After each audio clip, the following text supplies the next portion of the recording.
Reciban un cordial saludo y bienvenidos a un nuevo video. En esta oportunidad vamos a hablar sobre la Inspectoría del Trabajo. Dicho órgano es mucho más que una simple oficina de trámites. Se define como el brazo operativo del Estado para asegurar que las leyes laborales no se queden solo en el papel, sino que se cumplan en el día a día de las empresas y centros de trabajo. Entender cómo se organiza y cuáles son sus facultades es fundamental para comprender cómo el derecho del trabajo venezolano busca en última instancia materializar la paz laboral y el bienestar del ciudadano. A continuación vamos a presentar el siguiente esquema jurídico, donde se desarrollará la estructura organizativa de la Inspectoría del Trabajo, sus competencias legales, su funcionamiento procedimental y su papel dentro de los procedimientos administrativos laborales. Presentado por Carmen Bastidas, Ariadne Mendoza, Keilin Junco, Agneris Barradas y Génesis Morales. Buenas tardes, mucho gusto. Mi nombre es Carmen Bastidas, cédula de identidad 19279394. Yo les voy a hablar sobre la Inspectoría del Trabajo. La estructura organizativa de la Inspectoría del Trabajo funciona como un órgano de carácter administrativo, subordinada por el Poder Ejecutivo Nacional. Su adscripción depende únicamente del Ministerio del Poder Popular para el proceso social del trabajo. Su autoridad máxima es el inspector o la inspectora del trabajo, quien tienen la responsabilidad de dirigir la jurisdicción administrativa en su zona de competencia. Su territorialidad se organiza por sedes locales o regionales distribuidas en el territorio nacional. Respecto a su personal auxiliar, cuenta con funcionarios encargados de la sustanciación de los expedientes y de la fiscalización de las entidades de trabajo. Muchas gracias por su atención. Reciban un cordial saludo, habla para ustedes Ariadne Mendoza. Para continuar con el tema, voy a hablar un poco sobre la competencia y función de la Inspectoría del Trabajo. Recordando que la Inspectoría es el órgano administrativo del Ministerio del Proceso Social del Trabajo, su función no es decidir sobre reclamos monetarios complejos, sino restablecer la situación jurídica de los trabajadores protegidos. En cuanto a sus funciones, están diseñadas para la protección del hecho social y la garantía de los derechos del trabajador. Entre sus competencias tenemos calificación de faltas, autorizar previamente el despido, traslado o desmejora de trabajadores protegidos por inamovilidad laboral, la protección de la inamovilidad, tramitar las denuncias de trabajadores que han sido despedidos o desmejorados sin justa causa calificada, órdenes de reenganche, dictar y ejecutar órdenes para la restitución del puesto de trabajo y el pago de salarios caídos. Es decir, el pago de los salarios que el trabajador dejó de percibir por culpa de un despido o desmejora desde el momento del evento hasta la restitución. También imponen medidas y multas a los patronos que obstaculicen o desacaten las órdenes de reenganche o incumplan la normativa laboral. Quiero hacer una pausa aquí y aclarar que hay diferencias en inamovilidad e estabilidad. La estabilidad es lo que tienen todos los trabajadores para permanecer en su trabajo. Y la inamovilidad es una protección especial que tienen, puede ser por el fuero maternal o por permisos sindicales o el caso de decretos presidenciales. Por ejemplo, los trabajadores públicos, digamos de acá de la gobernación, tienen inamovilidad laboral. En este caso siempre suele ocurrir un error muy común, que es acudir al órgano equivocado. La vía judicial, según el artículo 29 de la LOC, los tribunales conocen los asuntos contenciosos donde hay disputas de pruebas sobre estabilidad general o dinero. Y de acuerdo al artículo 187 de la LOC, cuando un patrono despide a un trabajador bajo una estabilidad relativa, debe participar el despido al juez de sustanciación, mediación y ejecución dentro de los 5 días hábiles siguientes, indicando la causa. Y si el trabajador no está de acuerdo, tiene solo 5 días para acudir al juez y solicitar la calificación.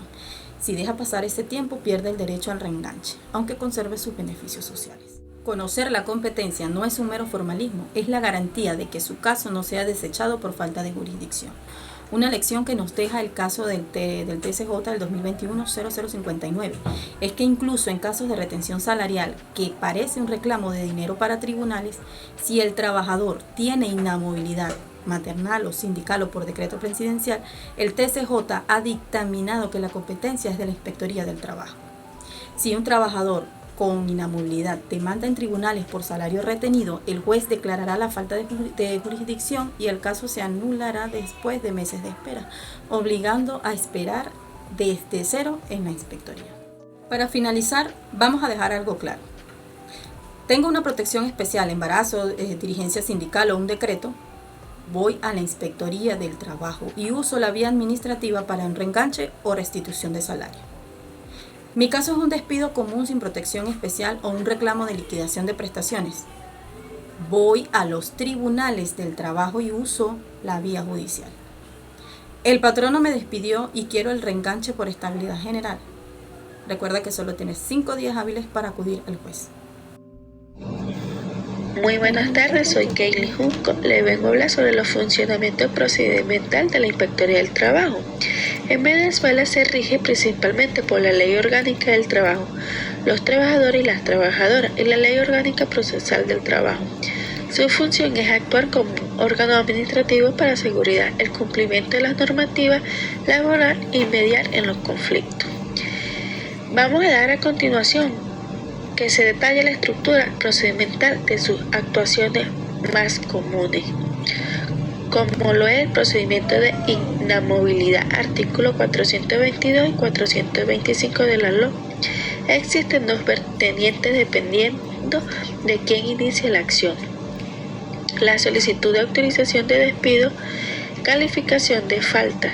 Si un trabajador goza de inamovilidad, el patrono no puede despedirlo sin permiso previo. Como la solicitud, el patrono presenta las causas del despido ante el inspector dentro de los 30 días a la falta. La notificación se cita al trabajador para que comparezca al segundo día hábil. La articulación probatoria: se abre un lapso de 3 días para promover pruebas y 5 días para evacuarla. Y la decisión: el inspector decide si autoriza o no el despido. La solicitud de reenganche y pago de salarios caídos.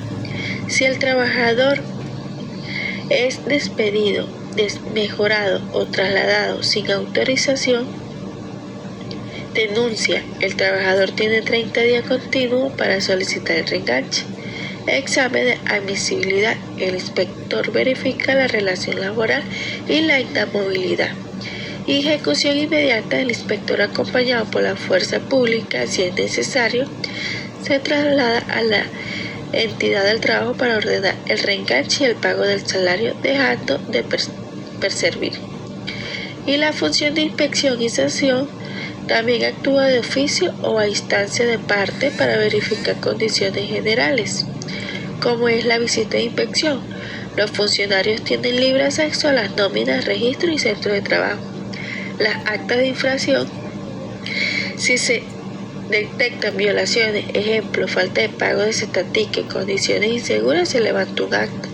Y las multas: el incumplimiento de las normativas o de las órdenes del inspector acarrea sanciones. La Inspectoría del Trabajo en Venezuela se rige principalmente por la Ley Orgánica del Trabajo, los trabajadoras y las trabajadoras, las LOT, y la Ley Orgánica Procesal del Trabajo, LOT. Su función es actuar como un órgano administrativo para asegurar el cumplimiento de la normativa laboral y mediar los conflictos. A continuación, detallaré la estructura procedimental de sus actuaciones más comunes. El procedimiento de reclamo, artículo 513 de la LOT. Este es el acuse para disputas sobre derechos individuales, pago de salarios, vacaciones, horas extra, entre otros.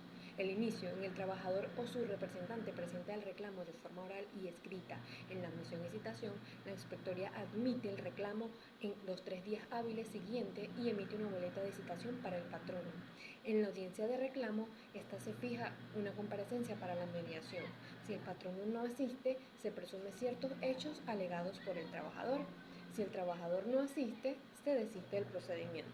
acuerdo, se firma un acta con cosa juzgada. Si no hay acuerdo, el inspector puede abrir una articulación probatoria y dictar una decisión administrativa. Procedimiento de inamovilidad, artículo 422 y 425. Existen dos vertientes dependiendo de quién inicia la acción. La solicitud de autorización de despido, que es la calificación de faltas, y si un trabajador goza de la inmovilidad, el patrono no puede despedirlo sin previo permiso. Solicitud. El patrono presenta las causas del despido ante el inspector dentro de los 30 días siguientes a la falta. En la notificación se cita al trabajador para que comparezca al segundo día hábil y la articulación probatoria se abre un lapso de 3 días para promover pruebas y 5 para evacuarlas. En la decisión, el inspector decide si autoriza o no el despido. Bueno, mi nombre es Ángeles Barradas y voy a hablar sobre el papel de los procedimientos administrativos laborales.